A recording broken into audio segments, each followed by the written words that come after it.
profe. Sí, profe. Bueno. Chicos, vamos a comenzar medio ahí, justito. Así no la hacemos tan larga, a pesar de las grabaciones que ya tienen ustedes, porque si no, estaba comentando recién ahí con Juan Pablo, a lo mejor uno quiere meter, se acuerda de un montón de cosas y quiere meter un montón de cosas y empieza a hablar cada vez más rápido y bueno, y ustedes se pierden. Por lógica, porque todas las cosas uno necesita ir escuchándola y un poco meditándola para ir entendiéndolas, ¿cierto? Entonces, vamos a ir... Entre el concepto de título de crédito y títulos cambiarios. Se dice que el título de crédito es un documento necesario para...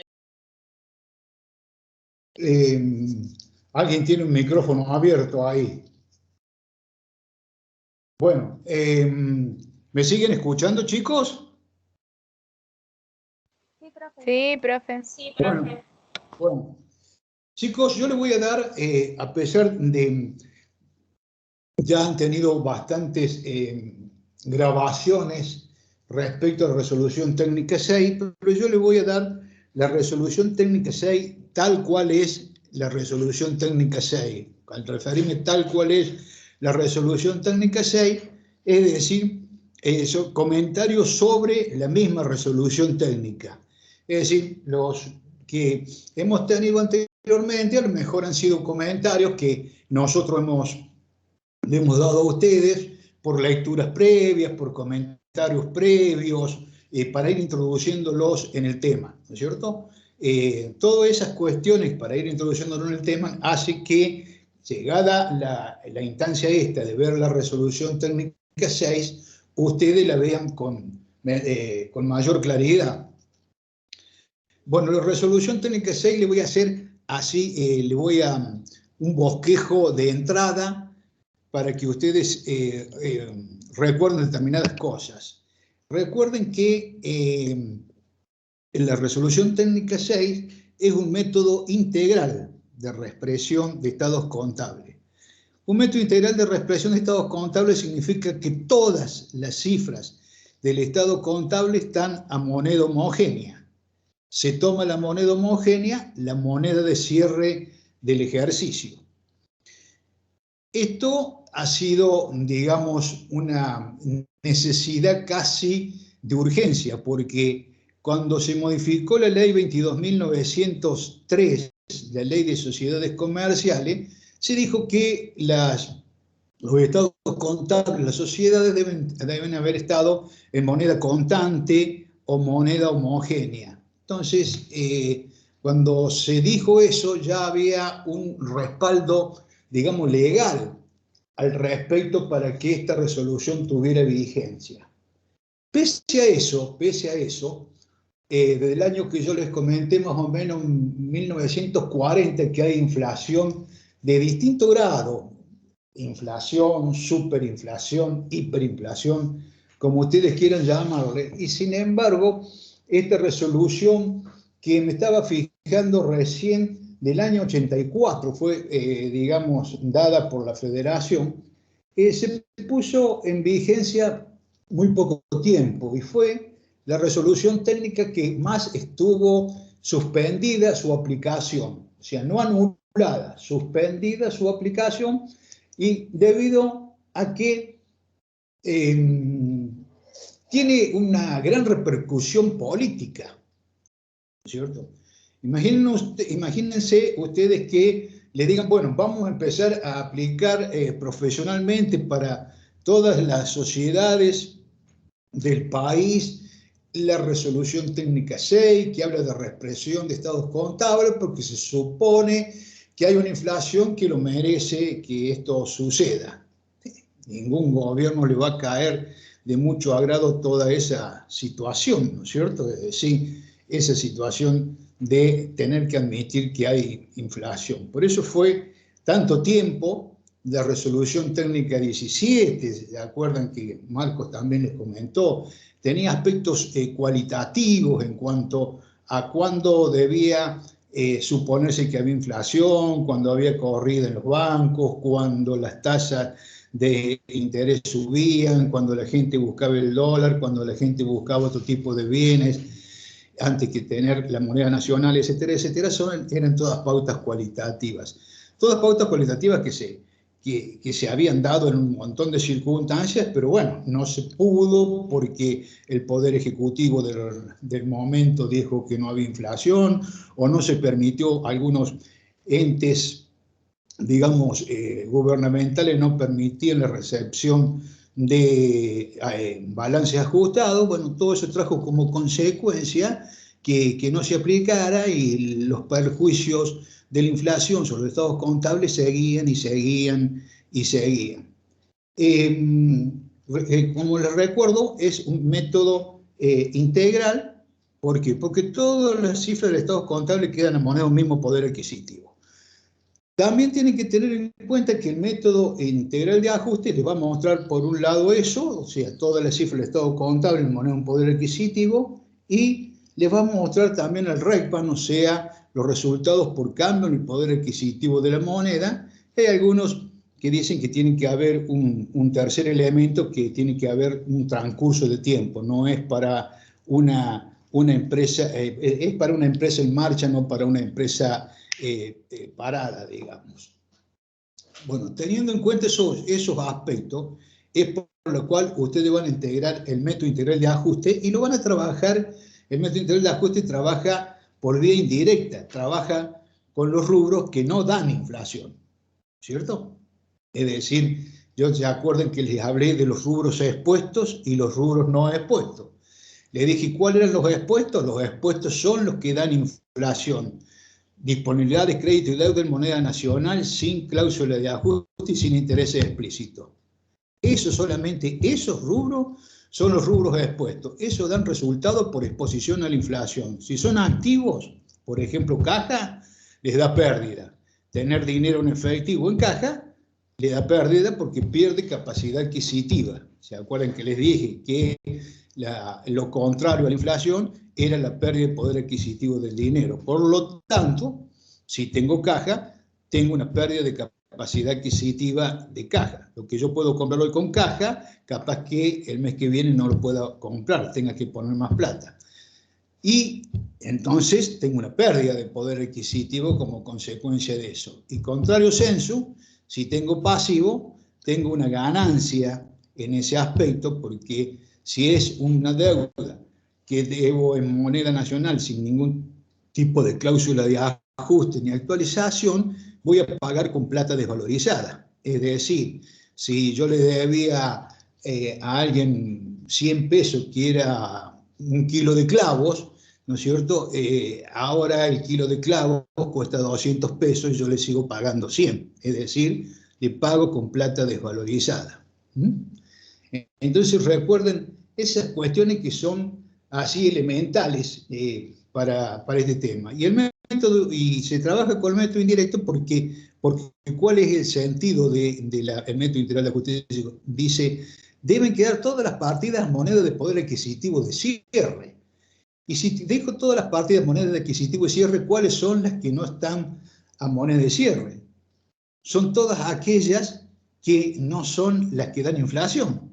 O sea, caja está en moneda de cierre, créditos con esa característica en moneda de cierre, el pasivo con esas características que son en moneda nacional sin cláusula de ajuste está en moneda de cierre. ¿Cuáles no están en moneda de cierre? Bienes de cambio, bienes de uso, etcétera, etcétera, etcétera, las cuentas de resultados. Entonces, se dan cuenta que trabajo con la contrapartida. Marco les dijo que por efecto de la partida doble, ¿no es cierto?, me va a dar exactamente igual, y al darme exactamente igual cumplo con el objetivo del método integral de ajuste, que es que todas las partidas queden expresadas en moneda de un mismo poder adquisitivo. Porque si yo trabajara directamente con los rubros que dan inflación, es decir, trabajara con capitales expuestos, o sea, trabajara con activos y pasivos expuestos solamente, aplicándole la inflación, lo único que lograría sería la inflación, pero todos los rubros me quedarían en moneda heterogénea, no me quedarían en moneda homogénea. ¿Por qué? Porque estoy trabajando solamente sobre esos rubros que me dan pérdida de poder adquisitivo o ganancia según sea un pasivo, o sea, que me dan resultados por exposición a la inflación. ¿Por qué? Porque están parados, o sea, no siguen la inflación. Caja no sigue la inflación. Caja, si es 100 pesos, va a ser 100 pesos hoy y va a ser 100 pesos de acá a 6 meses. ¿Sí? No sigue la inflación. Si yo tengo una deuda en la cual no me la han actualizado ni tiene ninguna cláusula de ajuste y debo 200 pesos, voy a deber 200 pesos ahora y voy a deber 200 pesos de acá a 3 meses. ¿No es cierto? Son cuentas que no siguen la inflación. Eso dan resultados de tenencia como consecuencia de no seguir la inflación. Es decir, el tener rubros expuestos me da ganancia o pérdida según sea activo o pasivo por no seguir la inflación. Todos los otros rubros siguen la inflación porque siguen aumentando su valor y tienen un valor de mercado representativo más o menos de lo que uno puede llegar a medir ese activo, o cómo lo puede medir ese activo. Bueno, como les dije, entonces, como me da igual trabajar con una fórmula u otra, trabajo con el método indirecto, que es represando todos los otros rubros, que son los que no me dan resultados por cambio en el poder adquisitivo de la moneda, o sea, caja, bienes de cambio, capital, las cuentas de resultados, etcétera, etcétera, no me dan resultados por cambio en el poder adquisitivo de la moneda, pero reexpreso sus valores a efectos de que queden todos en una moneda de un mismo poder adquisitivo. Si ustedes ven, vamos a entrar a la resolución técnica 6, el visto, es decir, el visto que tiene toda la resolución técnica, es decir, como el nombre dice, es decir, ¿qué se ha visto para que salga esta resolución? Bueno, como la ley 22.903, una ley, ¿no es cierto?, de fondo, que es la modificación del Código de Comercio al respecto o con relación a las sociedades comerciales, en las cuales dicen que la moneda con la cual se trabajan debe ser moneda homogénea, esto hace que aparezca la resolución técnica 6. O sea que fue la única resolución que más hizo falta, porque hubo grandes periodos de inflación, la resolución que más tiempo estuvo suspendida, a pesar de tener un respaldo legal, que era una ley. Y si ustedes leen la misma resolución técnica en los considerando es decir, ¿qué se ha tenido en cuenta para esta resolución? Dice claramente, dice que en periodos inflacionarios los estados contables no ajustados para contemplar los efectos de la inflación sobre valores de las cuentas que lo integran, presentan información que puede considerarse en términos generales totalmente distorsionada. O sea, fíjense desde qué año, del 84, ya dicen que la información era totalmente distorsionada. Y le dice la Federación Argentina de Consejos Profesionales. Después sigue diciendo que esta información distorsionada sobre la posición y la actividad económica financiera de un ente sirve de base para la toma de decisiones importantes que hacen a su vida, como la distribución de ganancias, análisis de la situación patrimonial y de resultados, determinación de costos y precios de venta y otras. En definitiva, el propietario y los terceros interesados en la información contable que la brindan los estados contables es tener una idea de la riqueza actual que le da su estado de situación patrimonial, tener una idea de la riqueza, de la evolución de esa riqueza que le da el cuadro resultado económicamente y el movimiento de toda esa riqueza que le da el estado de evolución de patrimonio neto o, ¿no es cierto?, el movimiento de la riqueza desde el punto de vista financiero, que lo está un estado de origen y aplicación de fondo. Pero todas esas informaciones necesarias y elementales solamente las puede dar, digamos, un estado contable que está confeccionado en moneda homogénea. Entrando ya a la resolución, el método me habla del proceso secuencial, ¿cierto? Yo les voy a mostrar ahí el proceso secuencial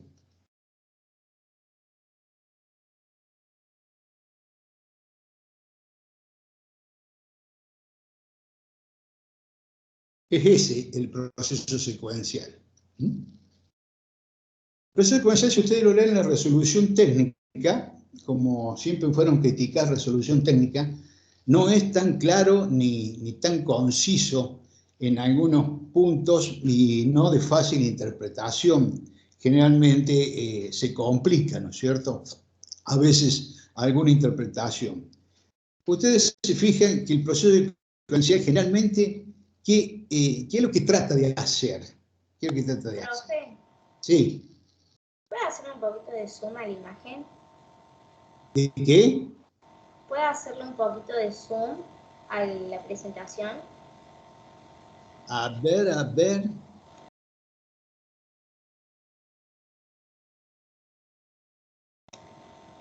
Ahí al costado corre un poquito. Ahí. Donde ¿Ahí lo dice, ves? ¿Ahí lo ves mejor? no, donde dice más. Donde dice más. Era un cachito. Abajo a la derecha. Era un cachito.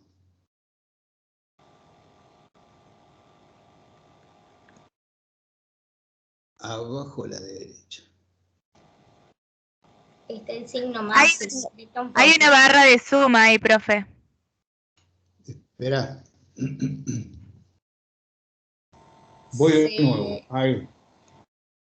Se dejó de compartir, profe, la pantalla.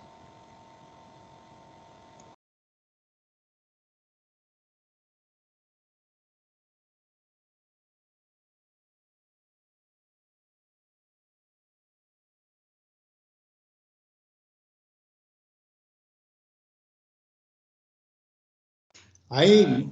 Ahí. Sí, ahí está bien. Gracias, profe.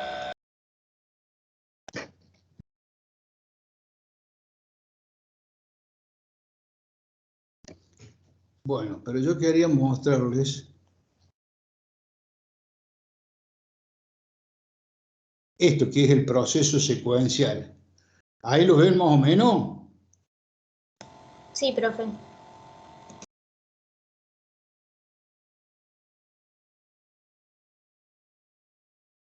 Bueno, el proceso secuencial, como les decía, es el proceso que más o menos, no que más o menos, que generalmente se utiliza en la aplicación de la resolución técnica 6.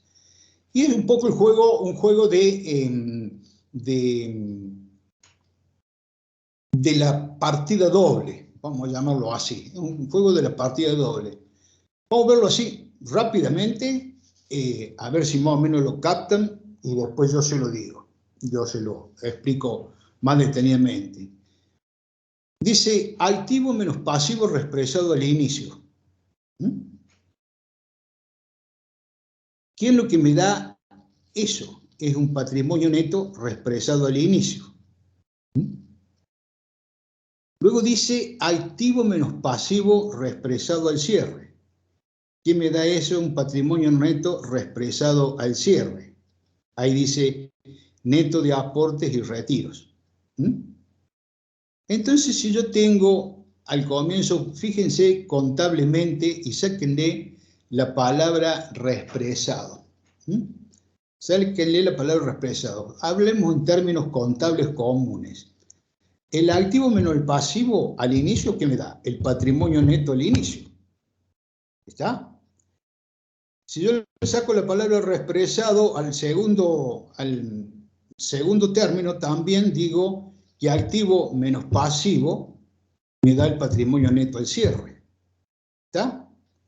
Si yo, dentro de esa franja del patrimonio neto al inicio y del patrimonio neto al cierre, ¿cuál va a ser la diferencia? Y no tengo en cuenta ningún otro elemento que me modifique eso, es decir, ni nuevos retiros, ni nuevos ingresos. ¿Qué me da la diferencia de dos patrimonios? A ver, Digan, tírenme una idea. ¿Qué me da la diferencia de dos patrimonios?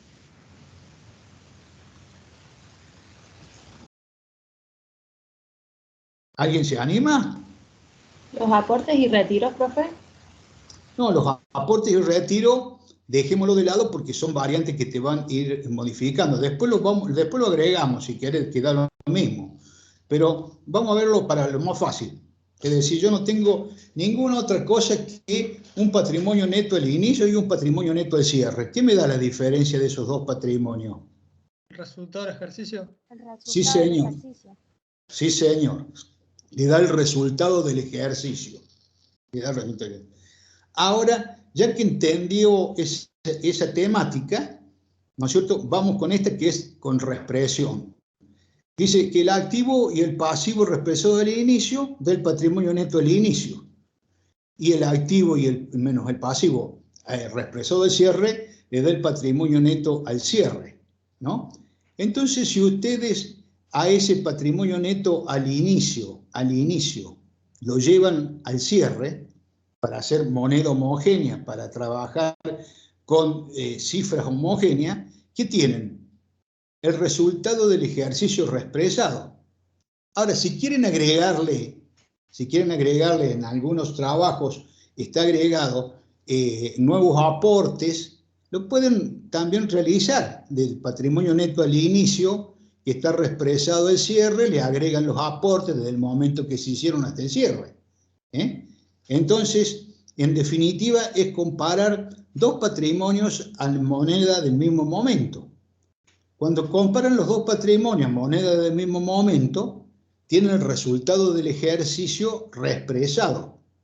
La diferencia entre un patrimonio reexpresado del inicio al cierre comparado con el patrimonio neto del cierre le da un resultado del ejercicio reexpresado. ¿Estamos hasta ahí? Sí, profe. Lo entienden hasta ahí. Le da el resultado del ejercicio reexpresado. Ahora, si yo reexpreso todos los elementos del estado de resultado sin el REPAN o, en su caso, los resultados financieros y por tenencia, y se lo resto al resultado que me dio por esa diferencia patrimonial, voy a tener el REPAN o el resultado financiero y por tenencia. ¿No es cierto? Es decir, yo saqué por diferencia un resultado total, ¿no es cierto? Ajustado. Si ese resultado ajustado total voy al cuadro de resultados donde están las cuentas de resultado y las reexpreso todas sin tener en cuenta el REPAN, la diferencia va a ser el REPAN, ¿no es cierto? Es decir, si yo estuviera buscando como incógnita, supongamos venta, y tengo todo el cuadro de resultados, resto todo el cuadro de resultados menos venta, ¿y qué me va a dar? Ventas. Entonces, esto es lo mismo.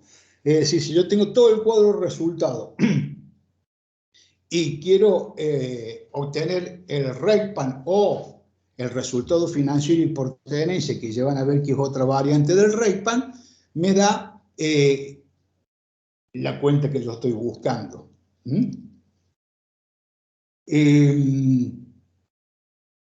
¿Entendieron eso? ¿Entendieron eso, chicos? Sí, profe. Bueno.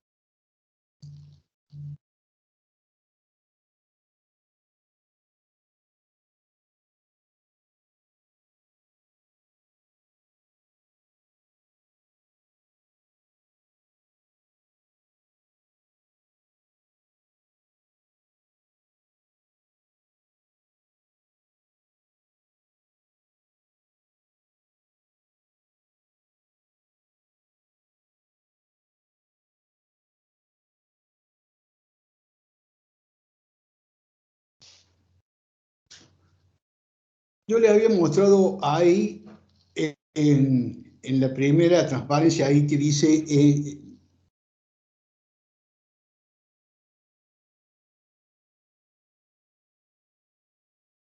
vamos a hacerlo un poco más grande como ustedes querían. Tienen el proceso secuencial que le dije, esa es la secuencia que ustedes van haciendo cuando trabajan, y después tienen el segundo paso, que tiene la resolución técnica, dice, paso para la reexpresión de las partidas. ¿Qué es lo que tienen que hacer para los pasos de la reexpresión de las partidas? En primer lugar, la segregación de los componentes financieros contenidos en los saldos de las cuentas patrimoniales y de resultados. Los resultados financieros implícitos son aquellos que ustedes han cargado en los precios de compra o de venta y saben estar en la tasa de interés en épocas de inflación en periodos de tiempo, es decir, en operaciones que no son al contado.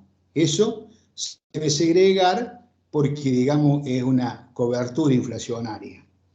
Después dice, las partidas expresadas en moneda de cierre no deben reexpresarse. Se recuerdan que eso ya también lo habíamos hablado, las partidas en moneda de cierre no deben reexpresarse.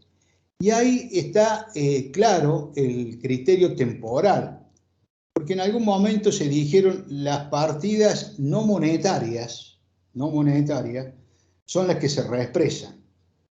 Y hay partidas monetarias, ¿no es cierto? No monetarias, perdón, que están en fecha de cierre. Si ustedes tienen bienes de cambio a costo de reposición, están a fecha de cierre.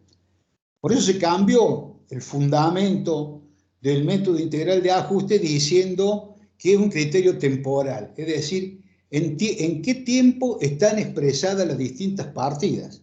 Si están en moneda del presente, del pasado o del futuro. Van a ver que hay algunas cosas que están agregadas, pero que son por lógica, ¿no es cierto? Es decir, porque en la práctica en los estados contables la van a encontrar. Esto de hacer las operaciones que tengan sobreprecio, digamos, es una práctica, pero no una práctica, digamos, una mala práctica contable, porque si ustedes ven la resolución técnica 17, las operaciones se deben registrar por su valor de contado. Y si se registran por su valor de contado, esto no tendría que estar acá, porque esto es una reexpresión de moneda de poder adquisitivo homogénea. ¿Qué tiene que ver esto con que las operaciones cómo se deben registrar? Y el otro es un tema de registración y de medición que está en la resolución técnica 17. Eso sería una crítica para hacer. Dice, las partidas en moneda del presente no deben reexpresarse. Por supuesto, disponible no se va a reexpresar, no se van a reexpresar los créditos y deudas en moneda nacional sin cláusula de ajuste que están a fecha de cierre, todos aquellos otros bienes que están a fecha de cierre por alguna circunstancia especial, los bienes de cambio porque se midieron a costo de reposición, un bien de uso porque se hizo un revalúo, etcétera, etcétera. Es decir, hay que ver en moneda de qué poder adquisitivo está expresado ese bien. En moneda de qué poder adquisitivo está expresado este bien. Es decir, ustedes tengan en cuenta que acá esto le tiene que servir para cualquier tipo de medición contable, porque se acuerdan lo que les dije, que esto es moneda de cuenta, es decir, es moneda homogénea o moneda heterogénea. Moneda homogénea es moneda de un mismo poder adquisitivo o moneda puede ser heterogénea de distintos momentos. Y los criterios de medición son otros. Los criterios de medición son valuación al costo, valuación al valor presente o valores corrientes o una mezcla de ambos, ¿no es cierto? Pero no tiene nada que ver una cosa con la otra, ¿no es cierto? Criterio de medición por un lado y el tipo de moneda va por el otro lado. Por lo tanto, ¿no es cierto?, tiene que fijarse cómo está medido, en moneda de qué momento está medido el bien, independientemente del criterio de medición que tendría que haber tenido ese rubro. Esto entonces es para que sirva para cualquiera y para cualquier criterio de medición y para que se vea que es independientemente del criterio de medición, ¿no es cierto? Se puede aplicar la resolución técnica 6 a cualquier criterio de medición. Eso ténganlo en cuenta. Una cosa es la medición y otra cosa es el criterio de trabajar con la unidad de medida, que es la moneda, que la moneda sea homogénea. Después, ¿qué me sigue diciendo la resolución técnica al respecto? Dice, eliminación de ajustes parciales contabilizados para reflejar el efecto de la inflación para evitar su duplicación. ¿Qué significa todo esto? Eliminar ajustes parciales. ¿Cuáles son los ajustes parciales que yo debo eliminar? Son aquellos que no están permitida su activación. Cuando está permitida su activación, pasa a ser un elemento del costo como cualquier otro y por lo tanto, ese sí no se debe eliminar, ese sí se debe reexpresar. Supongamos que por una resolución técnica, creo que la resolución técnica 17 en los bienes de larga producción permite la activación de costo financiero.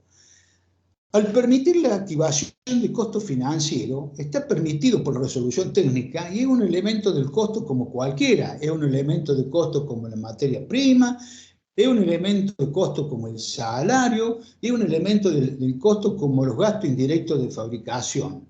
Esos intereses activados son otro elemento más del costo, por lo tanto ese sí no se debe eliminar. No se debe eliminar porque está correctamente formando parte del costo del bien, porque la resolución técnica lo permite, tiene que ser un interés neto de inflación y se debe reexpresar.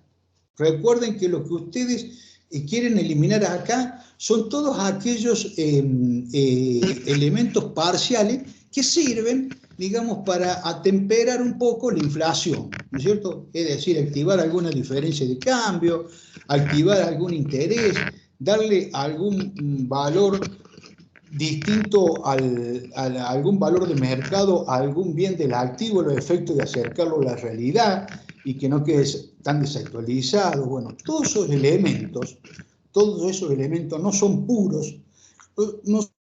puros elementos constitutivos del costo de ese bien y por lo tanto se deben eliminar. ¿Qué sigue después? Dice, determinación del momento o periodo de origen de las partidas, que eso se llama anticuación. Anticuación de las partidas es preguntarse en moneda de qué poder adquisitivo está. ¿Cierto? Yo me hago esa pregunta, me permite localizar la moneda de poder adquisitivo y me permite lo posterior, que es aplicar el índice, saber cuál es el índice por medio del coeficiente, llevarlo a la fecha de cierre. Es decir, si yo me pregunto en cualquier partida en moneda de qué poder adquisitivo está, me ves muy fácil, digamos, el tema de la anticuación de la partida. Si digo, por ejemplo, gasto de luz, ¿en moneda de qué poder adquisitivo está? Y en la moneda del cual se devengó el gasto de luz. Alquileres, ¿en moneda de qué poder adquisitivo está? Y está en el poder adquisitivo del devengamiento del alquiler. O pago si lo he hecho anterior, ¿no es cierto? Porque el resultado del devengamiento pago el que sea anterior. Entonces con eso ya me voy dando cuenta en dónde estoy parado para saber cuál es el índice y que tengo que tener en cuenta los efectos de confeccionar el coeficiente. ¿Está? Dice, aplicación, cálculo de los coeficientes de reexpresión.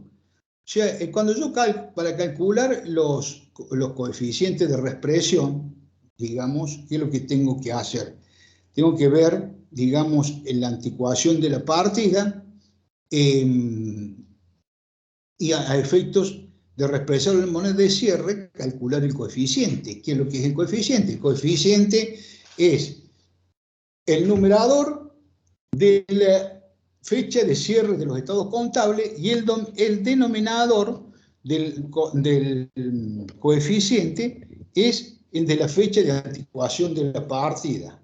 O sea, mediante ese coeficiente que me va a mostrar la inflación desde el momento en que está expresada la partida hasta el cierre, ¿no es cierto?, con los índices correspondientes, me va a mostrar la inflación que hubo y por lo tanto, al aplicarlo sobre el valor que está en el estado contable, ¿qué es lo que he hecho? He llevado ese valor con esa capacidad adquisitiva de ese momento a moneda de poder adquisitivo de cierre. ¿Está? Con el coeficiente, ¿qué es lo que hice? Los 100 pesos que estaban en julio, le apliqué un coeficiente que es 3, por ejemplo, entonces me quedó el valor expresado el cierre en 300. ¿Está? Eso es llevarlo en moneda de poder adquisitivo de cierre, que se forma con el coeficiente. Por supuesto, todas las partidas son por periodos y las que están en diciembre son consideradas partidas que se han originado en el mes de diciembre y por lo tanto todas las partidas que tengan ese periodo de origen o esa anticuación llevan el coeficiente 1, porque sería diciembre contra diciembre. Diciembre fecha de cierre con diciembre fecha de origen. O sea que recuerden entonces que el coeficiente está formado por el numerador, que es el número índice o el índice de la fecha de cierre del estado contable, y el denominador es la fecha de anticuación de la partida, la fecha en la cual está expresada la partida. O sea que esos dos índices que nos están mostrando, la inflación en ese periodo. Entonces, si esa es la inflación de ese periodo, al aplicarla sobre el valor de origen del bien, lo que hicieron es llevar la moneda de poder adquisitivo de ese momento a moneda de poder adquisitivo de cierre. ¿Eh? ¿Está claro hasta ahí? Sí, profe. Sí, profe. Bueno. Después que dice la resolución técnica, que en ningún caso los valores determinados, o sea, los valores de reexpresado por los diversos activos deben superar a los valores de recuperables. Es decir, por un criterio que siempre fue un criterio de prudencia. Es decir, cuando yo reexpreso, debo fijarme el valor de utilización económica o el valor de realización el que sea mayor. O sea, no puedo superar con la reexpresión, digamos, esos topes. Ese es el tope para el activo. Si ustedes se fijan y prestan atención, y ya se lo hemos comentado, no hay tope para el pasivo. Para el pasivo no dice nada. Antes, con la doctrina contable de años atrás, siempre decía, al activo hay que darle el menor valor y al pasivo el mayor. ¿No es cierto? Eso ha dejado de tener vigencia, ¿no es cierto? Pero era un criterio arraigado en esos momentos. Entonces el pasivo dice, vamos por convención, vamos a ponerle que como tope es el poder cancelatorio del pasivo. El poder cancelatorio del pasivo se lo voy a dar con un ejemplo para que ustedes se den cuenta. Ustedes tienen $100 y por el coeficiente que han expresado de moneda extranjera por 3 le da 300. Pero la moneda extranjera, el valor de mercado, es 150. Entonces, ¿cuál es el poder cancelatorio de ese pasivo en dólares? 150. Ustedes no van a ir al banco, si tienen una deuda, a pagar porque le dio por coeficiente 300, si el comprobante que tienen ustedes que pagar es por la cotización del día, que es de 150. ¿Se dan cuenta? O sea, ese es el poder cancelatorio, el monto por el cual el pasivo deja de existir.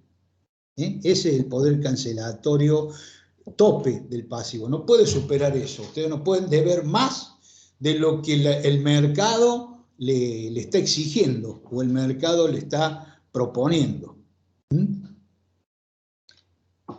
Entonces, recuerden que no lo dice, o sea, no siempre tengan la costumbre de decir, y bueno, en el activo no puede ser mayor el valor recuperable, los valores alcanzados, y en el pasivo pues, tiene que ser el valor el poder cancelatorio. No digan eso porque no está bien. Digan que por convención el pasivo se toma, el pasivo, digamos, con poder cancelatorio, el poder cancelatorio del pasivo, pero es por una convención lógica. Una convención lógica. En el ejemplo que yo les di, ven la lógica, es decir, no pueden ir al banco a pagar porque les dio cuando ajustaron el estado contable por coeficiente $100 por 3, que es coeficiente 300, si deben 150, que es la cotización del dólar, o el poder cancelatorio. Dice, anticuación de las partidas. La anticuación del saldo de las cuentas es lo que yo más o menos les comentaba en cuanto a manejo a veces fluido y rápido de las cuentas, a los efectos de aplicar rápidamente el índice y conocer por lo tanto el coeficiente de la moneda en la cual está explicitada en el estado contable la cifra. ¿Y por qué le digo un movimiento, saber el movimiento de las cuentas? Porque los saldos de las cuentas es una serie de movimientos de débitos y de créditos, ¿no es cierto? Y el saldo de la cuenta, ustedes lo tienen que conocer por qué surge, por qué se debita, por qué se acredita. Es decir, de bienes de cambio, si están valuando el costo y dicen, ha valuado a primero entrado, primero salido. Primero que entra, mercadería que compro, primero que entra, primero que sale. Entonces, ¿qué me queda? Lo último que compré en bienes de cambio.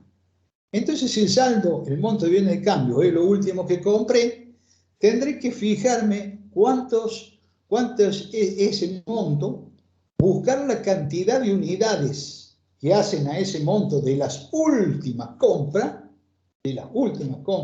porque dicen por el criterio quedan valuadas a las últimas compras, y ahí sabré cuál es la anticuación de la partida. Pero por eso tienen que saber fluidamente, rápidamente, el movimiento de las cuentas.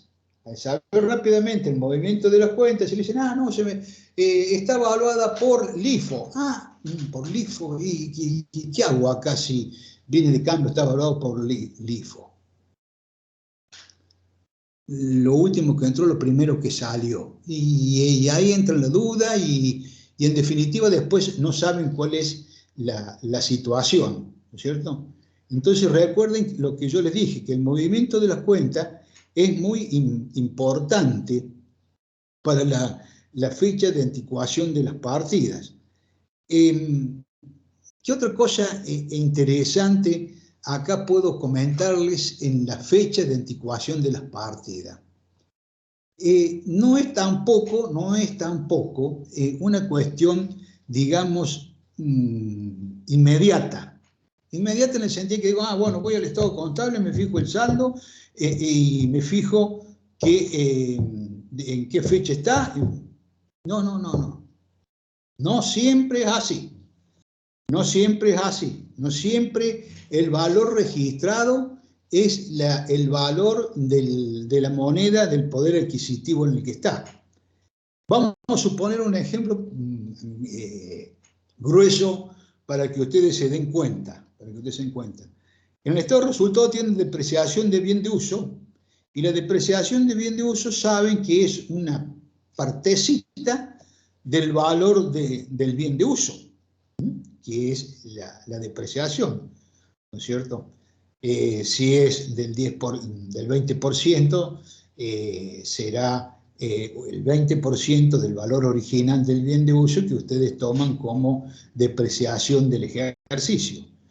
Y entonces la depreciación del ejercicio, si ustedes se fijan en el estado de resultado, ¿en qué va a estar? Y va a estar en el cuadro de resultado, se van a fijar la fecha y a lo mejor ustedes la registración, los asientos de ajuste de esa registración lo hicieron en diciembre. Pero no es fecha de diciembre. El poder adquisitivo no es de fecha de diciembre. Es de la fecha del bien de uso. Ese valor, ese 20% que es la depreciación, es el 20% del valor original del bien de uso. Entonces tiene que tener el mismo anticuación, el mismo coeficiente que van a utilizar para el bien de uso. Si ustedes tienen, qué sé yo, un bien hecho en sucesivas etapas, porque ustedes tienen la capacidad en su planta para hacerlo, es decir, unos armarios, tienen unos armarios para hacerlo y lo van haciendo de a poquito cuando tienen tiempo.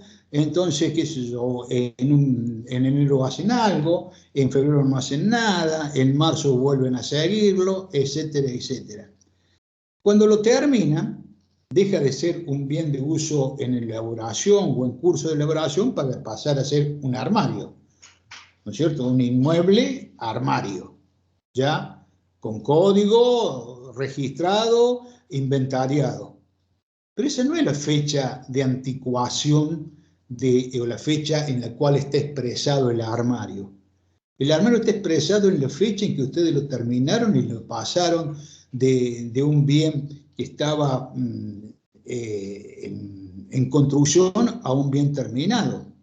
Los elementos que forman el armario fueron aplicados con moneda de poder adquisitivo en distintos momentos. En algún momento compraron chapa, en otro momento compraron maderas, en otro momento compraron manijas, herrajes, en otro momento, etcétera, pagaron mano de obra en distintos momentos. Es decir, hay distintas monedas de poder adquisitivo, por lo tanto, tienen que revisar, tienen que fijarse para conocer bien cuál es la anticuación de la partida. Les vuelvo a repetir, no siempre sale directamente de la registración contable. Hay que analizar la registración contable a los efectos de poder localizar bien la anticuación de la partida.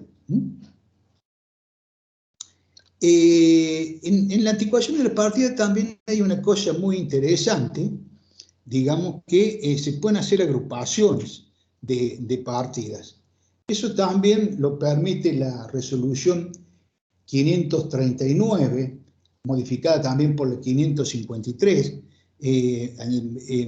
quizás una modificación un poco amplia, porque dice que en el estado de resultado, incluso mediante la aplicación de reexpresiones anuales.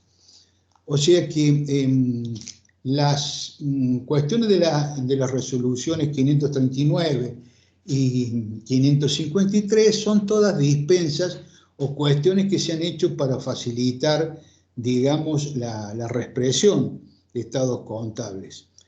Son todas cuestiones que facilitan en el tiempo la elaboración de los estados contables reexpresados, tales así que, miren, permite la agrupación por hasta el resultado anual.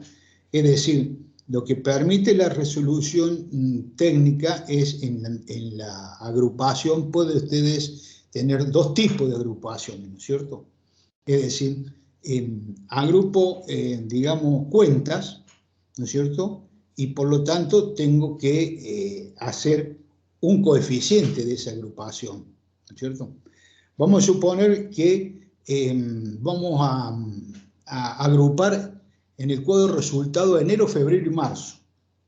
Si vamos a reexpresar enero, febrero y marzo, significa que sumo enero más febrero más marzo. Y voy a llevarla al cierre. Entonces, ¿qué hago?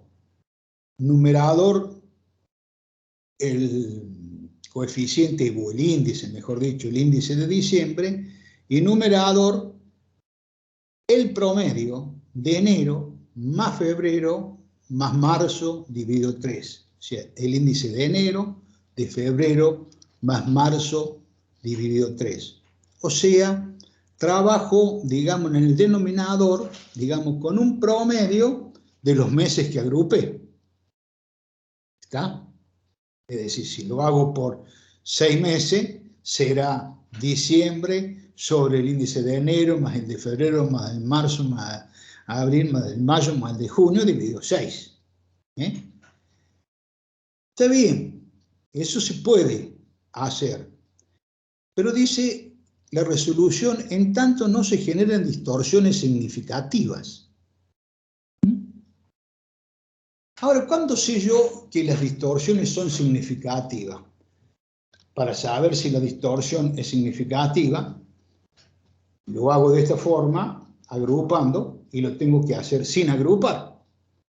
Entonces, me fijo cuál es la diferencia entre haciéndolo en forma agrupada y haciéndolo en forma mensual, como tiene que ser, o para la forma más acertada de hacerlo, no sea significativa. Tengo que hacerlo. Bueno, no dice la resolución técnica, no he leído en ningún otro lado cuando las diferencias sean significativas. Entonces yo digo que una primera pauta para saber si esto se puede hacer y las diferencias no son significativas, cuando numerador y denominador son parejos, no tienen amplitud. O sea que la inflación no es tan amplia mes a mes y tampoco las cifras son tan dispares mes a mes. Es decir, si tengo 1, 10.000 y 100.000 de ventas, indudablemente el promedio ese es muy disímil, ¿no es cierto? Empiezo con 1, 1.000 y después 100.000. ¿Se dan cuenta? Ahí seguramente voy a tener alguna disparidad importante. Lo mismo que la sensación que me da esos números es que si yo dijera tengo el 5, el 50 y el 100% de inflación en el denominador para dividirlo por 3. Ese promedio no me va a indicar nada, como el promedio anterior tampoco me va a indicar nada. Ahora si yo estoy en 10, 11 y 12, 10.000, 11.000 y 12.000, el promedio sí va a ser representativo de la cantidad de ventas, del monto de ventas.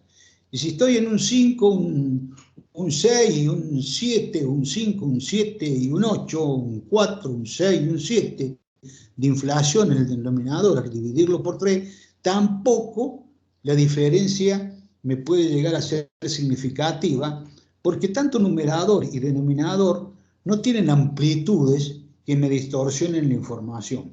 Entonces recuerden eso, una forma más o menos para saber, sin tener que hacer, o para saber si la diferencia va a ser significativa, es que numerador y denominador tengan tanto en montos, que va a ser la cifra sobre la que van a aplicar el coeficiente, no sea significativa, y tampoco, digamos, la inflación de ese periodo que agrupan, trimestre, cuatrimestre, semestre, tampoco sea significativa a los efectos de que el promedio no sea tan distorsionante. Luego dice el índice emplear. El índice emplear es el índice de precios mayoristas, antes era el IPIN, y ahora es el IPC, que es publicado mensualmente por la Federación de Consejos, o sea que por eso no tienen problema en cuanto a la fórmula, a construir la fórmula. ¿Cuál es el coeficiente de reexpresión? El coeficiente de reexpresión es de las distintas partidas, ya se los dije, sale de dividir el índice de cierre sobre el índice del periodo de origen. El índice de cierre, generalmente si los estados contables cierran en diciembre, es el índice de diciembre sobre, digamos, el índice del periodo de origen o de la moneda en la cual está expresada el poder adquisitivo. Esa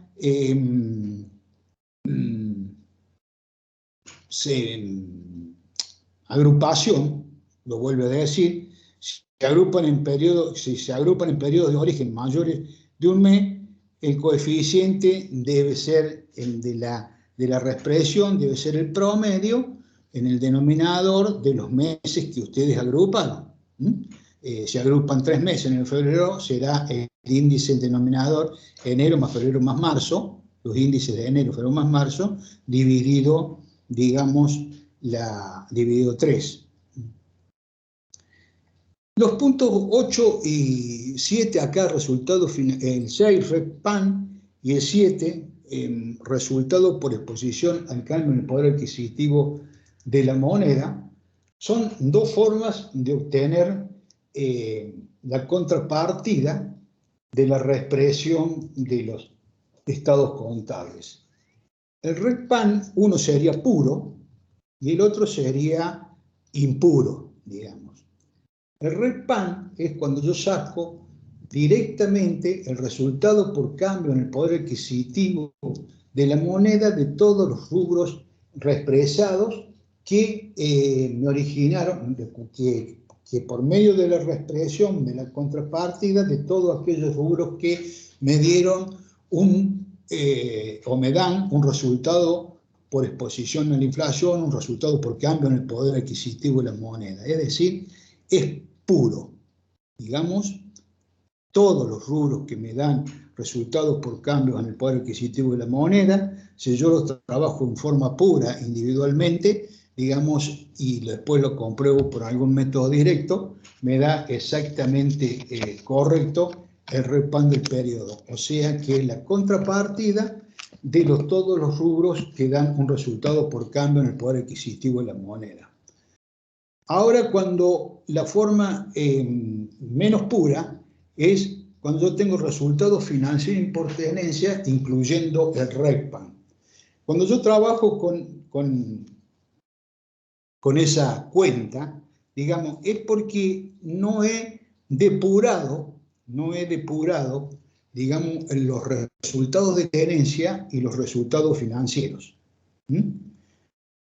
Es decir, que los resultados financieros y los resultados por tenencia quedan en el estado agrupado junto con el RECPAN. ¿Está? Esto es una simplificación que en algunos momentos, digamos, puede llegar a ser importante. Porque cuando yo digo que voy a aplicar la fórmula pura, o el método de trabajo puro, el RECPAN es puro. He trabajado con intereses reales, depurado de inflación, con comisiones reales, con diferencias de cambios reales, es decir, con todas las cuentas de resultado financieras reales. En cambio, cuando yo me permito la otra opción, digamos, he trabajado con el RECPAN, pero con los resultados financieros y por tenencia en forma nominal, no depurados de la inflación. Ustedes ya van a ver más adelante, por qué se utiliza este tipo de cuentas. Porque es una salida simplificadora del tema, porque imagínense resultados financieros. Son todos los tipos de intereses positivos y negativos durante un periodo de la empresa, donde durante determinado tiempo tiene descubierto, durante otro tiempo no, durante otro tiempo pide un préstamo, donde el préstamo a veces se renueva, a veces no se renueva. Es decir, los datos para saber cuál es el capital que originó ese interés es difícil de localizar. En los casos en que es difícil de localizar o se utiliza o aplicamos el costo de oportunidad, es decir, qué es lo que más me conviene de acuerdo al tiempo y trabajo y a la necesidad de información que tengo, indudablemente que se va a utilizar los resultados financieros de importenencia que incluyen el RECPAN. El asiento, en vez de hacerse de las contrapartidas contra el RECPAN, se hace contra resultados financieros y por tenencia, acordándose que que los resultados financieros y por tenencia están a valores nominales.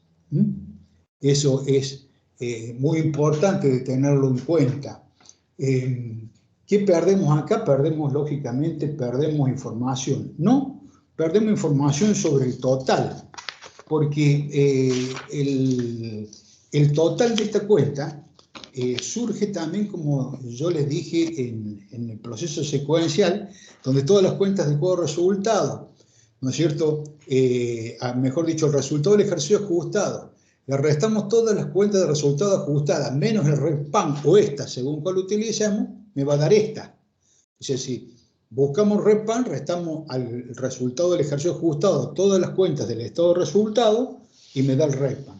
Si utilizamos resultado financiero y por tenencia, ajusto todas las cuentas de resultado, menos estas, y se las resto al resultado total, al resultado financiero y por tenencia, que incluye el REPAN, y me va a dar el monto de esta cuenta. O sea que el monto del resultado financiero y por tenencia, que incluye el REPAN y el REPAN, me da el mismo importe, me da el mismo valor, no pierdo información en eso. Y aparte hubo algún autor que dijo en algún momento, indudablemente que los dos son resultados financieros. El REPAN puro es un resultado financiero. Y los otros resultados de tenencia y el resultado de diferencias de cambio, todos los otros resultados financieros, también son resultados financieros.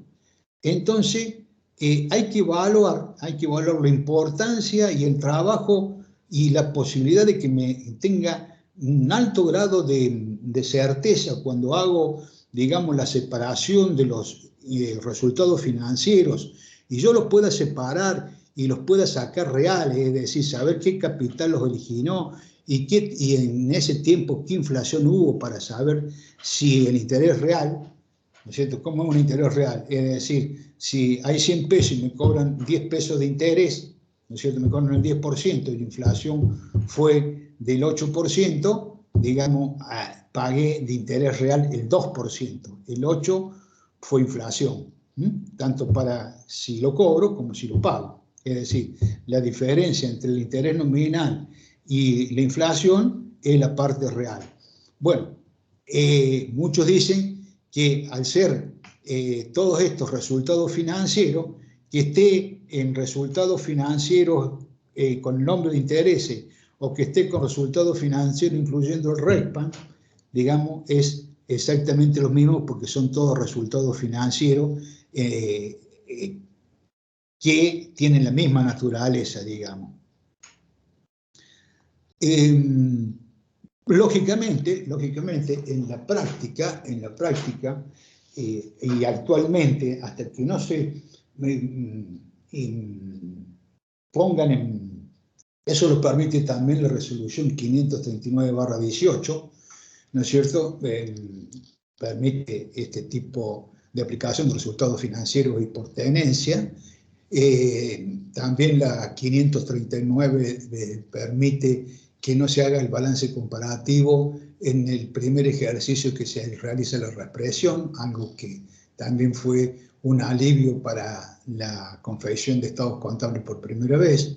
Esos dos son los principales movimientos o puntos que les puedo mencionar de la resolución 539 con respecto a la reexpresión.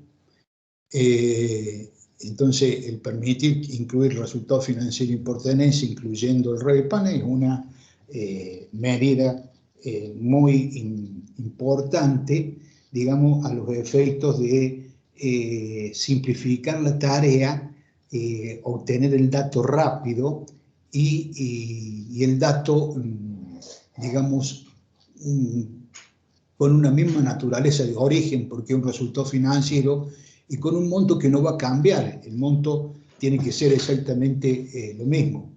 O sea que el número 6, REPAN, tiene que ser exactamente igual al punto 7 en el monto de la mayorización cuando utilizo resultado financiero y por tenencia. Luego sigue patrimonio neto y resultado del ejercicio. Dice, Lino. el saldo... ¿Sí? ¿Qué haces? ¿Cómo ¿Qué andas? hace? ¿Cómo anda? Estoy, ¿me puedo meter un poco? Sí. ¿Cómo andan los chicos? ¿Qué tal? Quería hacer hincapié en eso que estaba recién vos. Ahora, hacemos una cosa, Marco. Me faltan 2 puntitos.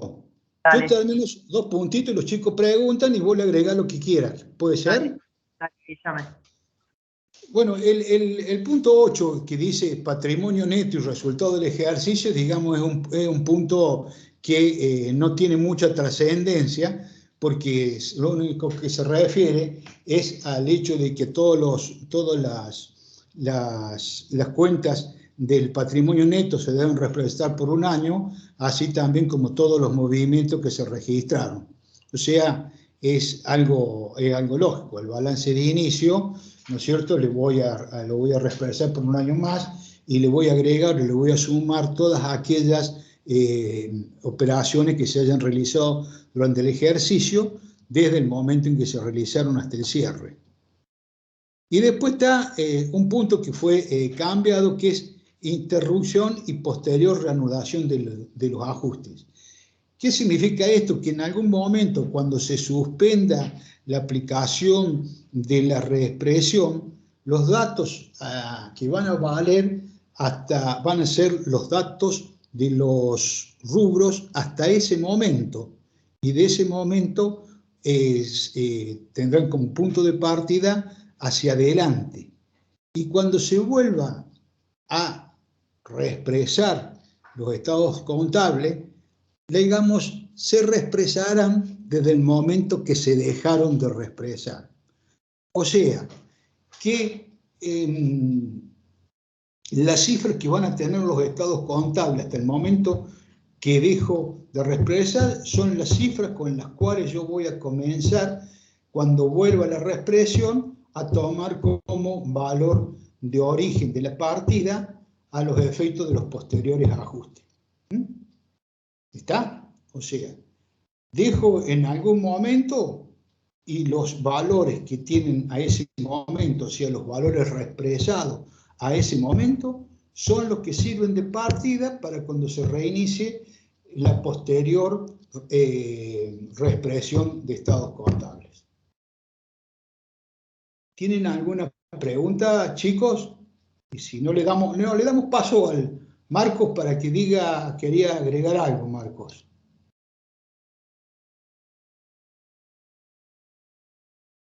Marcos.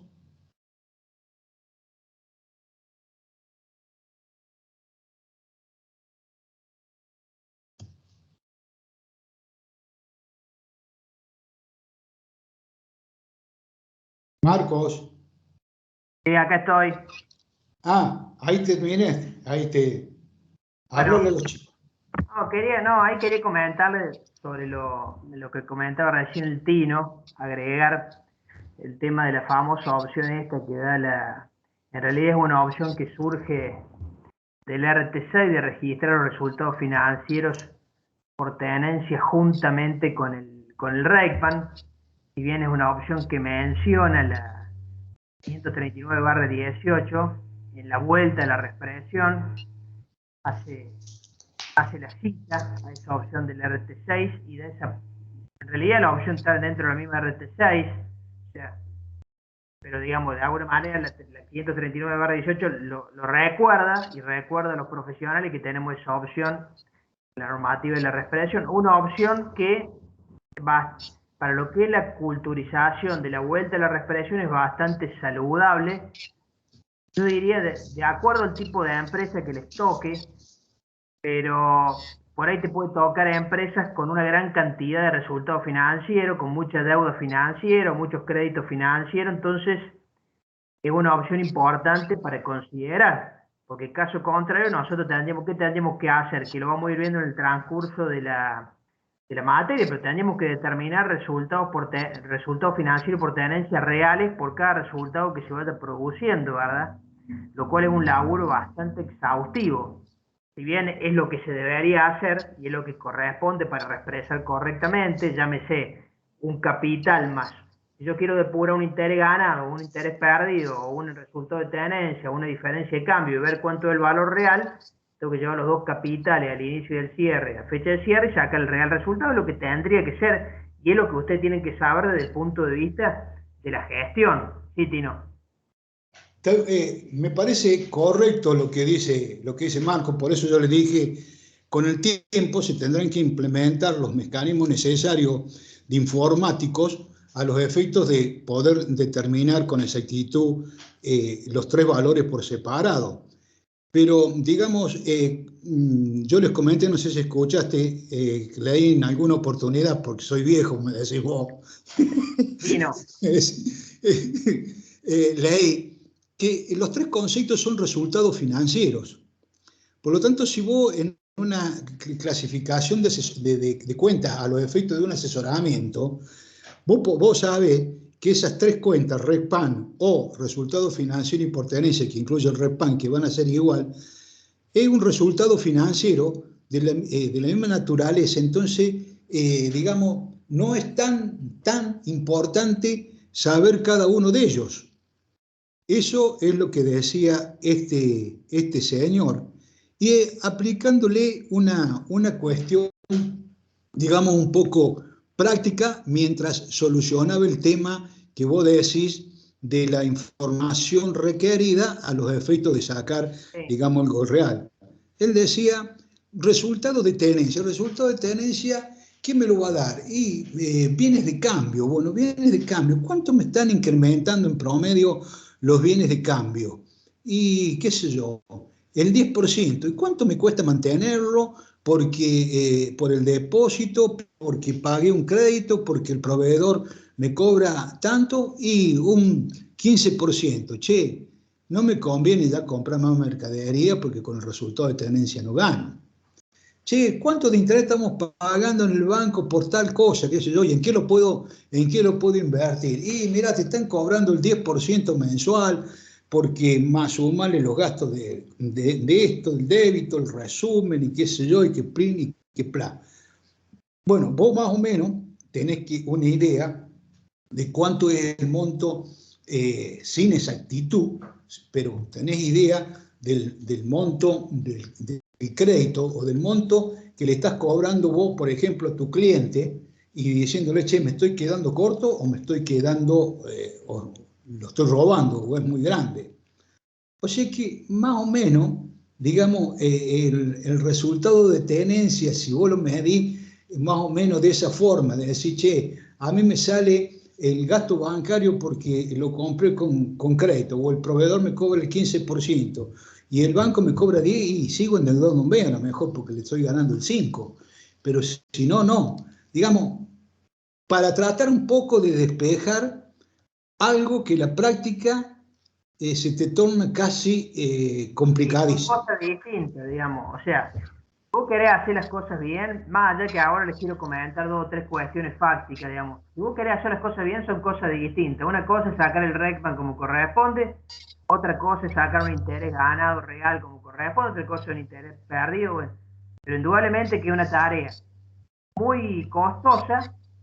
Nosotros siempre, chicos, como profesionales, siempre tenemos que guardar la relación costo-beneficio, el principio de razonabilidad y el principio de significatividad. Entonces es una tarea que puede ser muy compleja. Si es una empresa que solamente tiene un préstamo en todo el año, lo vamos a poder hacer. Si es una empresa que tiene un montón de préstamos, se va a tornar complicada. Entonces, pero más allá de eso, ¿qué es lo que les quiero comentar y que les quiero decir?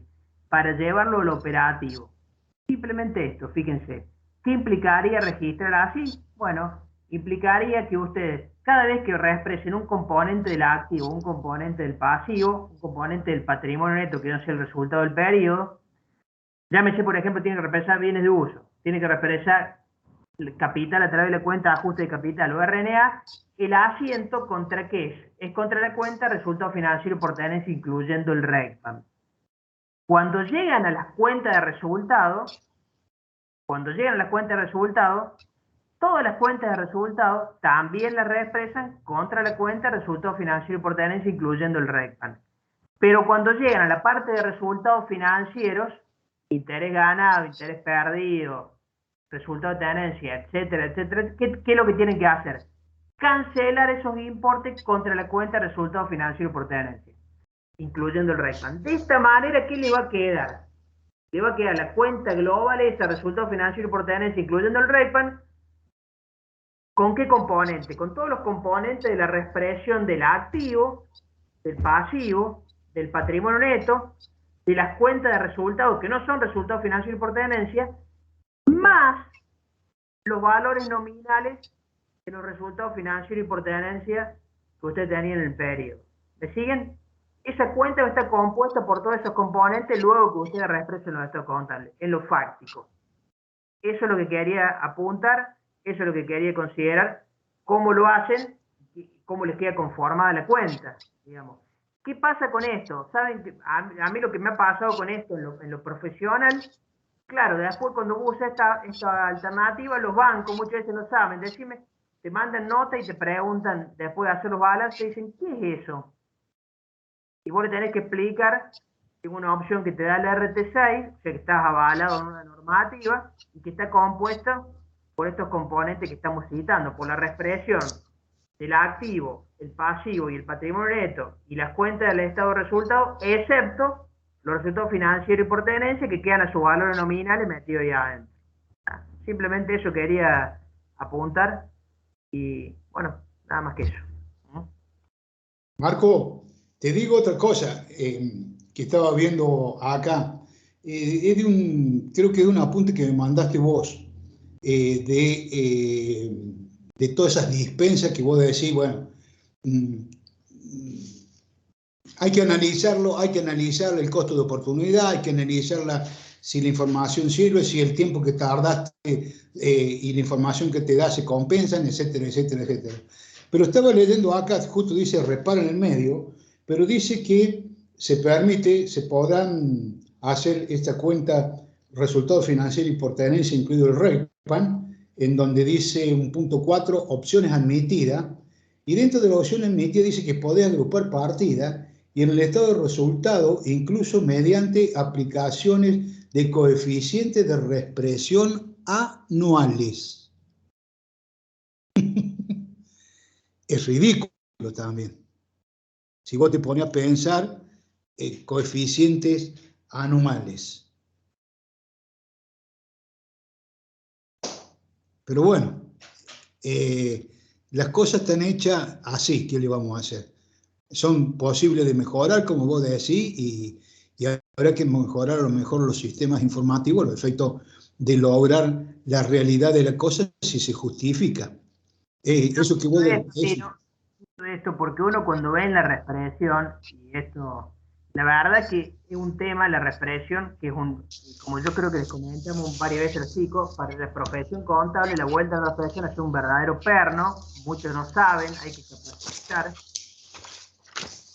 Y cuando uno tiene que hacer muchas cosas, tiene mucho laburo y demás, es importante que sepa cuáles son las alternativas que tiene para hacerlo más eficiente. A ver, te toca una empresa que tiene una gran cantidad de deuda financiera, que tiene muchos préstamos, que tiene muchos componentes, y bueno, vos tenés esta opción dando vueltas que la podés usar.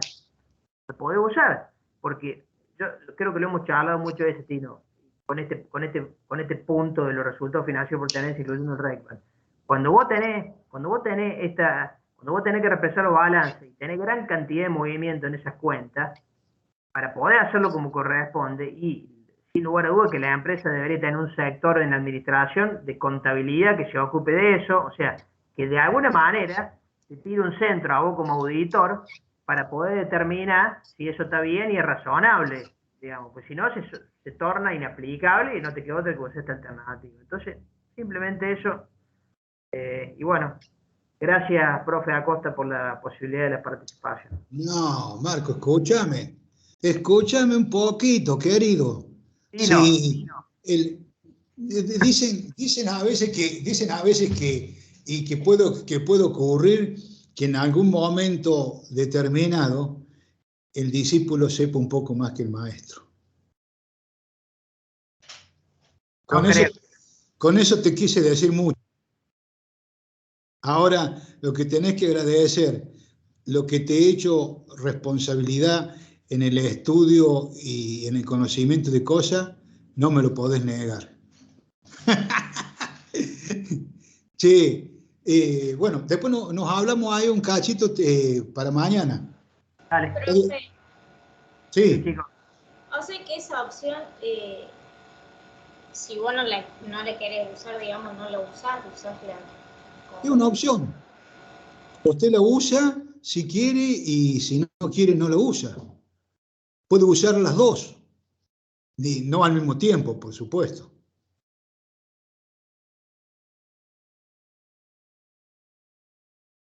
¿Está claro? Y si yo en un periodo uso esa, ¿tengo que usarla en los otros periodos también? ¿O puedo en un periodo usarla y en otro periodo no? Y perdería un poco la uniformidad, digamos, de la cuestión. Pero yo creo que justificadamente, si vos vas en progreso de una mejor calidad de la información y lo acompañas con nota a los efectos del balance comparativo, por ejemplo, yo creo que es válido.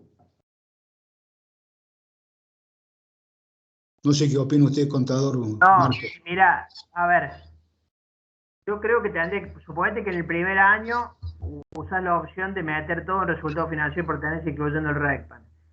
Y en el segundo año dijiste, bueno, lo quiero hacer bien, porque me lo garpan bien el trabajo este. Suponete, decís, che, me lo garpan bien, bueno, perfecto, lo voy a hacer con el mayor grado de detalle. Bueno, ok, hacelo, pero cuando presente el comparativo, vas a tener que ir atrás al año siguiente y tener que adecuarlo. Guarda con eso, porque si no, no va a ser comparable. Vas a tener que recalcular lo que hiciste el año anterior, a mi criterio. Si no, no va a ser comparativo. Vas a tener lo otro en una línea y ahora lo vas a tener todo separado, intereses ganados en términos reales, intereses perdidos en términos reales. ¿Cómo hace con la comparabilidad? Acordate que hay un principio fundamental en las normas contables que es la comparabilidad. Bueno, ese es uno de los principios fundantes. Si vos de un año a otro cambias un criterio, tenés que adecuar el anterior a los fines de que sea comparativo. Esa es la opinión.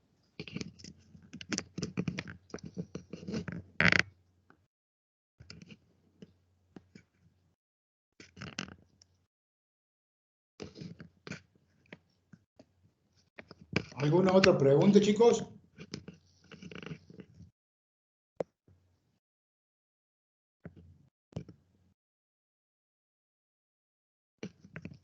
Bueno.